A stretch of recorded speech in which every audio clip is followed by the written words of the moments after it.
If you've been considering relaxing your hair, but you don't know if it's the right choice to make, seems overwhelming, and you're not sure where to start, I got you. The tips that I'm giving out in today's video are going to help you to prepare for your relaxer. They're going to help you on your relaxer day. And I'm also going to share some post-relaxer day tips as well. The first thing that you want to do if you're trying to make a decision on if you should relax your hair or not is to assess your overall hair health. What you don't want is for your hair to be at a brittle, dry point and already breaking off. When you apply relaxer to hair that is severely damaged, very dry, very brittle, it's a recipe for disaster. You could end up losing a lot of hair during the process, and that's something that I really want you to avoid. How is your scalp looking? Is your scalp itchy, dry, and irritated?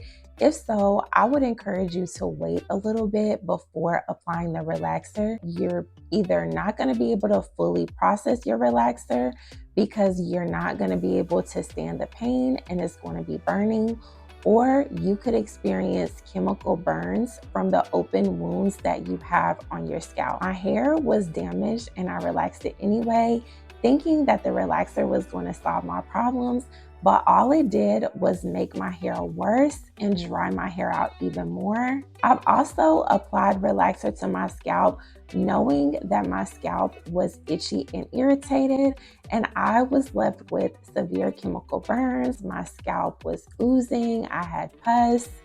It was just not a good situation. Make sure you wait and relax your hair when your scalp and your hair are in decent condition. Another thing that you want to do in preparation for relaxing your hair, especially if you're newer to doing your hair, newer to relaxing your hair, or just unsure and uncomfortable about the process, consider hiring a professional stylist to do it, or ask a friend or family member to help you. Applying a relaxer is not an easy thing to do. It's very hard to see the back of your head. It's very hard to even really know how to do it if you've never done it before. Even if you've watched a ton of videos, there's a lot of information out there, but not everybody does it correctly. And just because you watch a video, that doesn't mean that their hair is like your hair or that what they did on your hair will work for your hair. So it's best to consult a professional stylist if you're not sure or scared in any way, because there's so many things that can go wrong. The third thing that you want to do in order to prepare for your relaxer is to research relaxer types and decide on what type of relaxer is going to be best for your hair. What I like to use is a normal lye relaxer. My hair is not overly coarse, so I don't need a coarse or super relaxer. And I choose a lye relaxer because to me, it is more gentle on my hair. Let's move on to what you're gonna do during the relaxer process. The first thing that you're gonna do during the relaxer process is do a strand test. It's going to test out how your hair responds to the relaxer. It's going to test how fast your hair responds to the relaxer as well, so that you can gauge your processing time and know how fast you need to work or how fast you need to leave the relaxer on for the rest of your hair. You want to make sure your hair responds in a positive way and that you don't experience any sort of adverse reaction from the relaxer.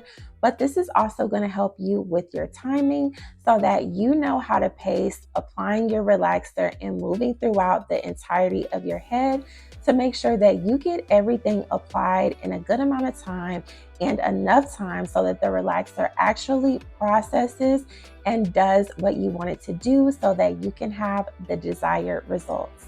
The second thing that you want to do, and that is very important when you are relaxing your hair, is you want to protect your hair and your scalp against the relaxer. What I like to do is I like to just take hair grease and lightly grease my scalp. I also like to take hair grease and grease the sections of my hair that are already relaxed so that I protect the already relaxed areas of my hair from any relaxer that might run onto those areas or that I might accidentally get onto those areas. This is going to avoid over processing. You also want to get other sensitive areas that the relaxer could touch, like your ears, the tops and the backs and behind your ears, your hairline, around here, around your neck, and in the back of your neck on the nape. The third thing that you want to do during the relaxer process is you want to follow the directions carefully if you are applying the relaxer yourself. They all come with instructions, and those instructions come with processing times. Those processing times are very important, and the processing time will outline how long it takes for you to apply the relaxer, how long the relaxer should actually sit on your head, how long you should take to smooth out the relaxer.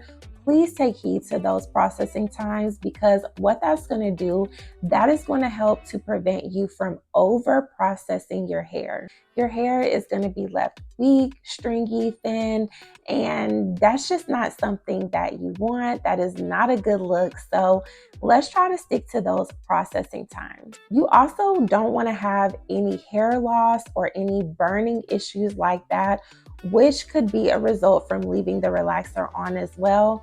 So that's why you really want to follow the directions and pay attention to those processing times. The fourth thing that you want to do is you want to make sure you rinse and shampoo the relaxer completely out of your head. You're going to use lukewarm water to thoroughly rinse the relaxer out of your head. You're going to make sure you get it from out of the back. You're going to lift up your hair and get it from out all in between your hair. You're going to make sure you especially rinse the front and get all of the hard to reach areas. You're really going to pay attention and really rinse that relaxer out of your head. You are going to neutralize your hair, and you can only do this with a neutralizing or a normalizing shampoo. If you purchase a relaxer that does not have neutralizing shampoo in it, that you buy neutralizing shampoo, it should say neutralizing or normalizing shampoo. This is going to normalize and restore your hair's normal pH and get rid of any additional traces of relaxer that are left behind. It's going to make sure the relaxer stops processing and get your hair back to that normal pH, so that you don't experience any breakage or additional processing from the relaxer. My shampoo has a color indicator that lets me know if I have thoroughly rinsed out the relaxer. Let's get into the post-relaxer care. After you relax your hair, you want to make sure you deep condition your hair. If you are using a live relaxer and you don't want to use the conditioner that goes with the line, then I have some great alternatives for you. The first one is this Olaplex No. 3 hair protector. This is really good at repairing the disulfide bonds in your hair. It's gonna make your hair feel stronger immediately after you use this. So this is a great option. I also have this option right here from Joico. This is a reconstructing conditioner, and I really like this one because this one is a little bit lighter than this one. This one is also really moisturizing, so if you want something a little bit more gentle, then you can opt for this one. I would make sure you follow up with a moisturizing conditioner. The moisturizing conditioner that I have been absolutely loving lately and that my hair cannot get enough of is this Amika Soul Food Nourishing Mask. This stuff is amazing. It'll leave your hair feeling so soft, so silky, and so moisturized. And I really like this. This is a great deep conditioner. Another deep conditioner that is absolutely amazing is the Silk Elements Luxury Moisturizing Treatment. If you have never used that, it will leave your hair feeling not only moisturized, but very silky. So give those a try on your next relaxer day. You also want to make sure that you use a leave-in conditioner as part of your post-relaxer care. This is not only going to help moisturize and strengthen your hair, but it's also going to help you to manage your hair better. It's going to make your hair softer. It's going to make it easier for you to detangle your hair. It's going to help you to prepare your hair for For styling, it's going to help to protect your hair from heat. So a leave-in conditioner is a non-negotiable, and you want to make sure you pick up a really good one to use for your relaxer day. Now that you are newly relaxed, congratulations. I'm so happy for you, but we need to add some moisture in here because relaxed hair is more drier than natural hair. What I like to do with my relaxed hair is I like to apply a little bit of moisture on the ends every single night. And what I do is I apply a little bit of a light serum or a little bit of a light oil every single night. The ones that I have been using lately is the one by Kerastase, and I also like the Olaplex number 7 bonding oil. Those are great at helping me to maintain my style, but also keeping my ends nourished and moisturized. I've also seen so much length retention from just doing this little step. So you want to make sure you do this. If not nightly, then do it every other night. Now that you've gotten your relaxer and you know what to do on relaxer day, let's move on to ongoing maintenance. The first thing you want to do when it comes to maintaining your relaxed hair is you want to make sure you are properly cleansing your hair. I would get on a schedule of washing your hair every 1 to 2 weeks. Not only is this going to cleanse your hair, but when you wash your hair, you're adding necessary moisture to your hair and scalp. When your scalp is clean, you're providing an optimum environment for your hair to grow, thrive, and be healthy. Water is really the only way that you can moisturize your hair.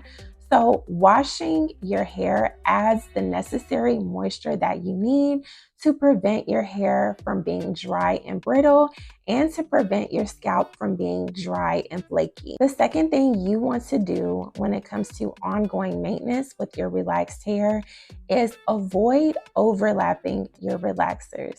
Avoid relaxing your hair too frequently. It can thin your hair out because your hair will be over-processed and weak. It can also dry your hair out and make it very brittle, so try to avoid overlapping your relaxers. Also, when you relax your hair, try to apply relaxer to only the areas that have new growth and not areas that have been previously relaxed. The third thing that you want to do when it comes to ongoing maintenance with your relaxed hair is make sure you are getting your ends trimmed every 8 to 10 weeks. Relaxed hair can be more prone to breakage, so you want to make sure you're taking care of that breakage before it splits up your hair shaft and damages more of your hair. I noticed that when I get my hair trimmed every 8 to 10 weeks, I end up only having to cut off a small amount, like a ½ inch to a ¼ inch,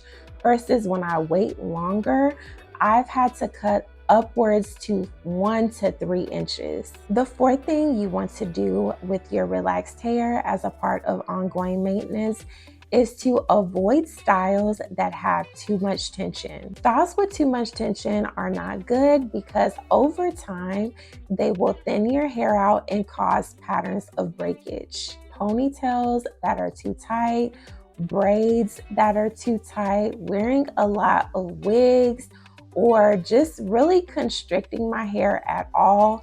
I really don't like doing that with my relaxed hair. Low manipulation styles or low tension styles would be wearing your hair like how I have my hair today, wearing it down, wearing it in loose buns with scrunchies.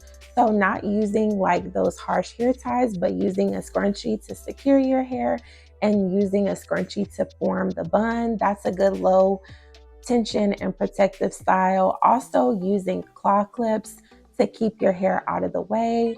Those are all forms of low tension styles. Anything that uses a lot of gel, anything where your hair is tight, where you're using rubber bands, things like that, or anything where your hair is covered by something and your scalp or your hair is not getting oxygen, I would not recommend for relaxed hair. Make sure you have a nighttime routine for your relaxed hair, as far as making sure your hair is moisturized, which we've already touched on. Make sure your hair is secured at night. Make sure you're not going to sleep and just falling asleep on a cotton pillowcase, because your hair is not only going to be dry when you wake up, but the moving in your sleep is going to cause a lot of friction on your hair and could lead to a lot of breakage over time. So just make sure you're securing your hair every night, assessing your hair, and adding moisturizer to your hair or to your ends if needed. Following these tips and being consistent over time will lead you to having healthy, relaxed hair if you decide to go from natural to relaxed. If you have any questions after this video, please let me know down in the comments. I will be so happy to respond. Thank you so much for watching, and I'll see you in the next video.